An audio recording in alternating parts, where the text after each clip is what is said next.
Audiobook Academy. Book Summary. Native Son. By Richard Wright. Richard Wright's landmark novel Native Son was released in 1940. The book is one of the first in the United States to address race relations and the oppression and segregation that Black people endure on a daily basis. Since its publication, the novel has won multiple accolades and been adapted into a variety of genres, including plays and feature films. The drama tells the narrative of a young Black man living in poverty with his family on Chicago's South Side in the 1930s. Bigger Thomas, the young man, hates and distrusts white people as a result of the institutional racism he has faced his entire life. He is the head of a gang of 3 other young guys his age and is frequently involved in illicit activities. Bigger is soon hired as a driver by the affluent owner of his tenement complex. Bigger picks up the man's daughter, Mary, and drives her to meet with her boyfriend, a Communist Party member named January. Mary grows progressively inebriated after a night out, and Bigger is tasked with escorting her back to her bed.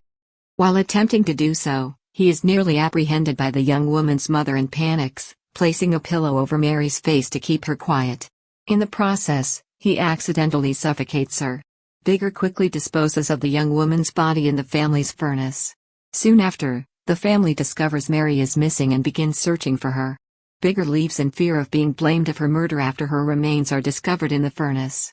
He is quickly apprehended by the police and transported to jail to face sentence by a jury. Despite the assistance of an expert lawyer, Bigger is sentenced to death for the murders of Mary and his previous girlfriend a few days later.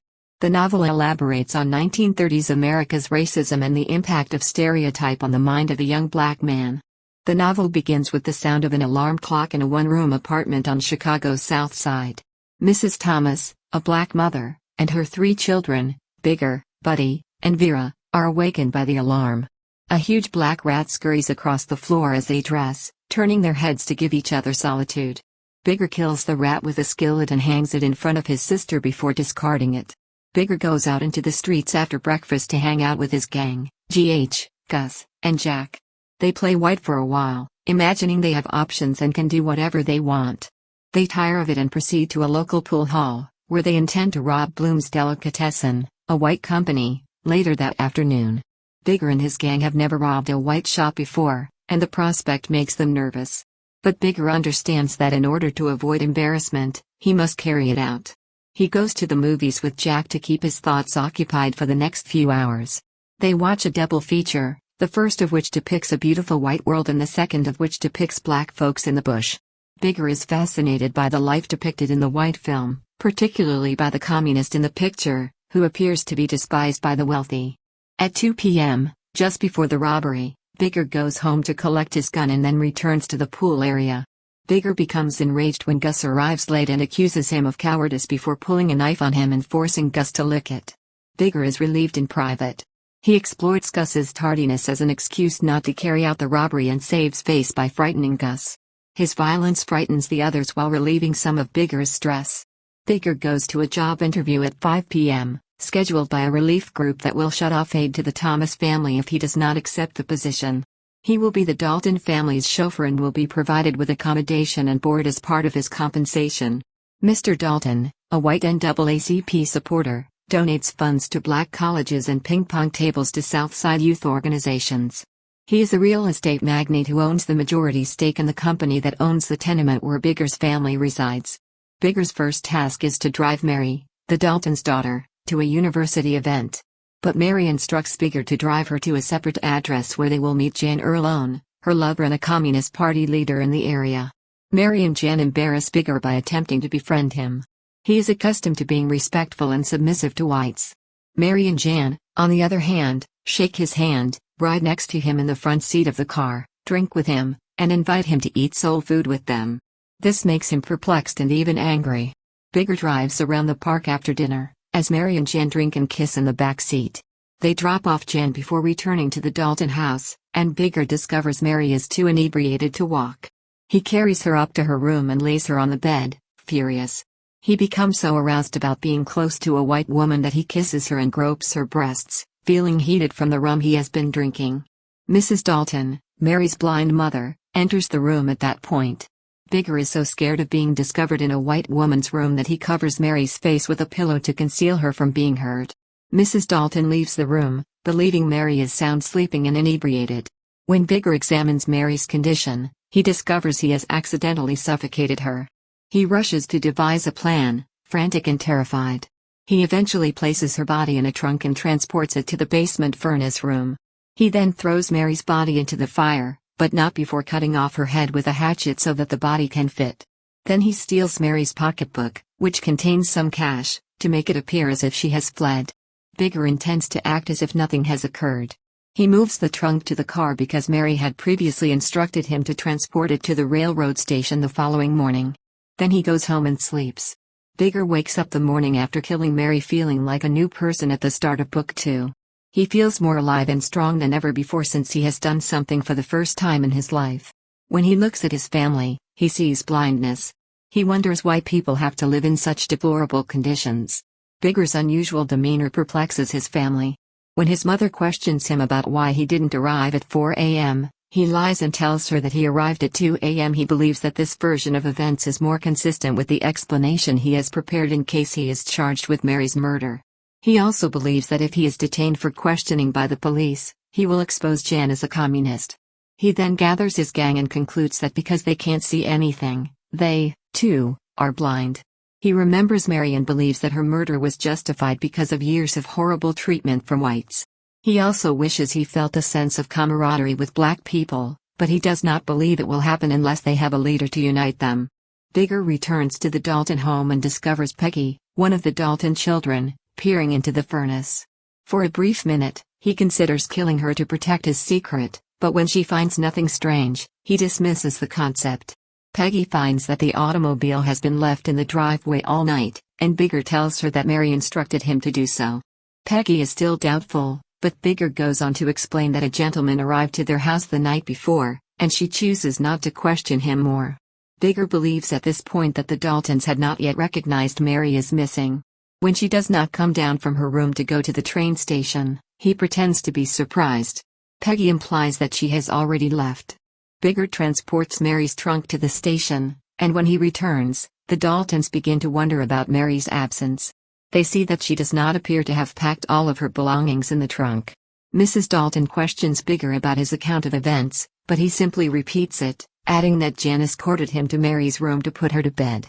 Mrs. Dalton chooses to let Bigger work the remainder of the day. Bigger regrets not stealing more money from Mary's room after she died. He pays a visit to his lady, Bessie Mears, and informs her that he has something to do with Mary's absence. He coerces Bessie into taking part in a ransom plan. Bigger believes that his method has worked so well that he should compose a note claiming that Mary has been kidnapped by communists who want $10,000 to release her.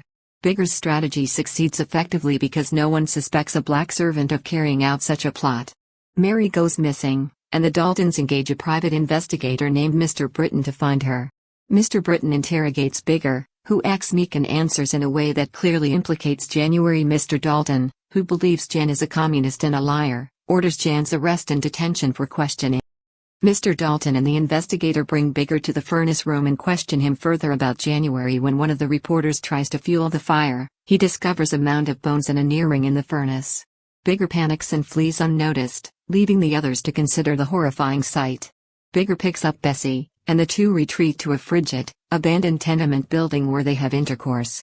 But, because Bigger can't leave her behind, she knows too much and would tell the cops, or take her with him. She's reluctant to leave. He beats her to death with a brick while she's sleeping and dumps her down an air shaft. This second murder, which is discovered soon after, makes him feel even more active, and he continues to sprint from one tenement to the next, neglecting food and sleep. He learns from a stolen newspaper that 5,000 police officers and 3,000 volunteers are looking for him. Bigger's flight has piqued the police interest and led them to believe he is guilty. They believe he raped and murdered Mary Dalton. They terrify hundreds of black folks on the South Side as part of their search for him. Only a small section of the South Side, where Bigger is hiding, has yet to be checked. Bigger is well aware that if he is apprehended, he will perish. He hears a police siren the next morning and flees to the roof of the building where he is staying. The shootout continues, and the cops use fire hoses to disarm Bigger. As a swarm of outraged white bystanders yells for Bigger's execution, the police arrest him and pull him down the steps and out of the building. Bigger is imprisoned, and at the start of Book 3, he has withdrawn within himself for 3 days, refusing to eat or speak. He gets up for the inquest but passes out when he sees Mr. and Mrs. Dalton and Jan alone. When he awakens, he is visited by his mother's preacher, who attempts to lead Bigger to Christian redemption and presents him with a wooden cross to wear around his neck. Jan also pays a visit. He assures Bigger that he is not furious and merely wishes to assist. He tells Bigger that he was naive to believe that he could relate to Bigger without their races interfering. Jan claims to have loved Mary, but black families throughout history have loved all of their family members who were sold into slavery or slain by whites. Bigger understands as he speaks that he is speaking to a white person as though they are equals for the first time in his life. Bigger feels even more horrible because he knows he has damaged Jan by killing the lady he loved. Jan hires Boris A. Max, a communist lawyer, to represent Bigger for free. Mrs. Thomas begs the Daltons not to remove her and her family from their apartment and to free her son, but they inform her that they have no authority over this. Mrs. Thomas goes on to say that it is Mr. Dalton's real estate company that is attempting to evict her family, and he pledges that he will not allow this to happen. Bigger, feeling entirely alone and irritated by his visits, refuses all of them. He requests the newspapers and reads the articles that describe him as an ape-like rapist killer from a shiftless family. When he glances outside, he sees an enraged crowd calling for his execution. Bigger is led into the courtroom, where the inquest will commence. Mrs. and Mr. Dalton both testify against Bigger. The coroner displays Bessie's body to the jurors as an exhibit. Bigger grows enraged at this, knowing that the whites are still exploiting Bessie in death as they were when she was alive. They want to solidify his execution even further. Bigger is charged with rape and murder, and his trial begins a few days later. Mr. Buckley, the district attorney, calls 60 character witnesses during the trial, but Mr. Max, Bigger's lawyer, does not. Instead, he delivers an eloquent statement in which he argues that Bigger's atrocities were the result of a centuries of white oppression and exploitation of black people. Bigger, he claims, was unable to see Mary and Jan as fellow humans as a result of their stunted growth. He further claims that, despite their charitable activity, the Daltons are blind to the world of black people and have contributed to the conditions that led Bigger to murder their daughter. He warns white civilization that blacks would strike out against injustice, and that if black people are denied freedom of movement and choice, violence will be their only option. In his closing speech, Mr. Buckley contends that Bigger had a clear reason for murdering Mary and that it was not an accident, as Mr. Max stated. He believes Bigger was sexually intrigued in Mary and raped her while insane. Bigger, he claims, then murdered Mary and burned her body to conceal the evidence. Buckley describes Bigger as a demented beast who should be executed. Following that, the court adjourns. After a brief deliberation, the judge returns and convicts Bigger to death. Bigger witnesses the burning of a Ku Klux Klan cross on his way back to prison on the trail. He is so enraged that when he returns to his cell, he pulls the wooden cross from his neck.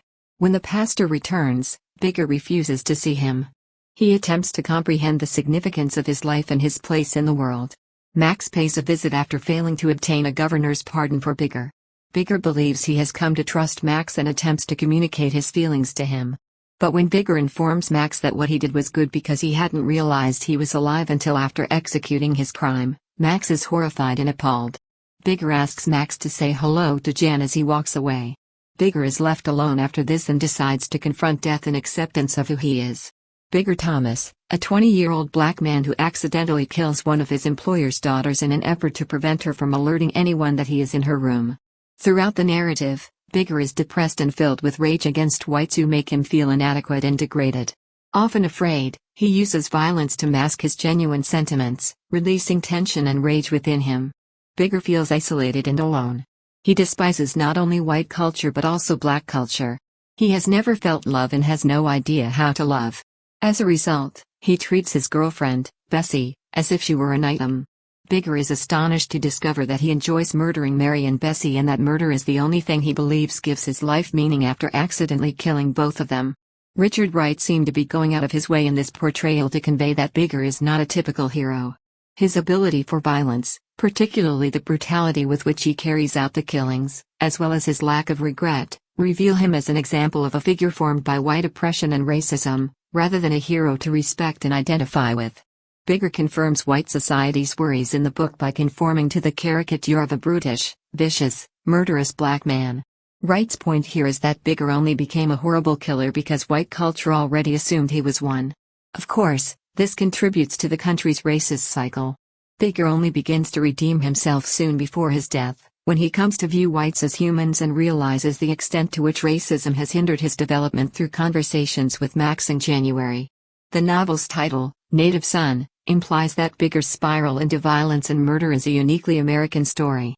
Bigger is a native son whose own country discriminates against him despite the fact that he was produced by them. Mary Dalton, a young white woman and the daughter of Mr. and Mrs. Mary, is affluent and luxurious, yet she thinks of herself as a liberal. Her ignorance causes her to disturb and embarrass Bigger unintentionally. She epitomizes the threat that whites pose to Bigger. When Bigger murders her, he eliminates a portion of the menace. However, Mary's significance in the narrative is not exclusively based on her death. Her racism is discreetly written, but it is equally as relevant as the racism of a more outspoken character like Mr. Buckley. Mary represents a subtle form of racism that is equally as damaging as the other varieties depicted in the book. She considers herself to be a liberal and appears to be quite progressive, but due to her sheltered, privileged upbringing, she is unaware that she can never really comprehend Bigger's path as a black man. She lacks a deep understanding of what she is attempting to assist, Black Americans' lives. Mary attempts to treat Bigger as an equal, but she fails to recognize that such treatment from an affluent white woman will make him uncomfortable. Mary hopes Bigger will embrace her friendship since she believes in the political values he represents. Though Mary appears to recognize that she made Bigger uncomfortable, she never has the opportunity to develop these feelings as a character because her life is cruelly cut short soon after. Mr. and Mrs. Dalton, a wealthy white couple from Chicago who donate millions to black charities such as the NAACP and black colleges.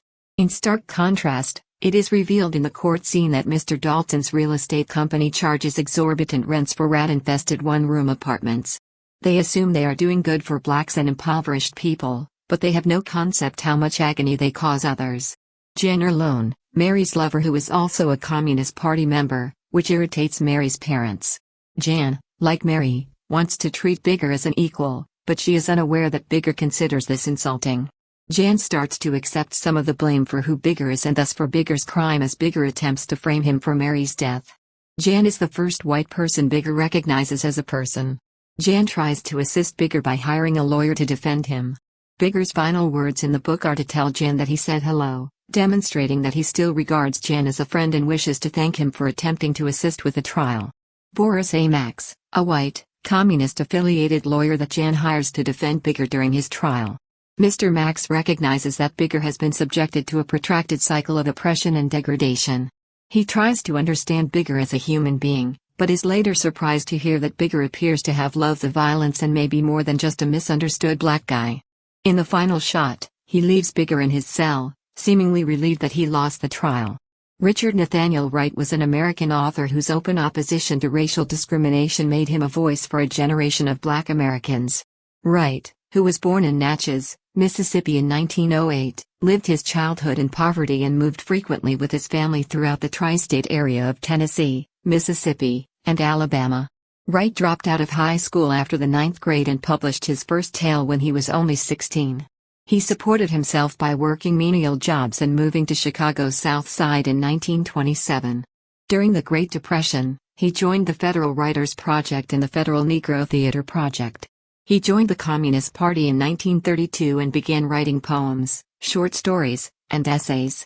In his contribution to The God That Failed, a series of articles written by 6 former communists, he recounted his later disenchantment with the party. In the late 1930s, he worked as an editor in New York. Uncle Tom's Children, Wright's first book, is a compilation of stories that brilliantly illustrate racial prejudice in America. Native Son, his most famous work, exposes the severe psychological circumstances that drive a young Chicago black man named Bigger Thomas to murder. Wright married T. Rose Maidman, a dance teacher, in 1939, but the marriage dissolved a year later, and he married Ellen Poplar, a communist organizer, in 1941.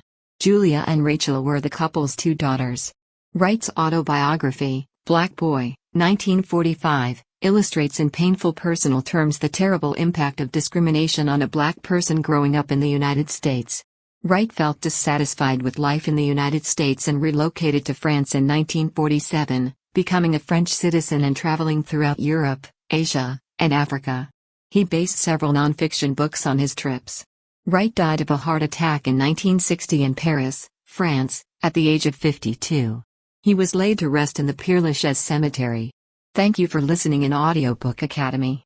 Don't forget to subscribe and smash that like button for more content like this. See you in next video.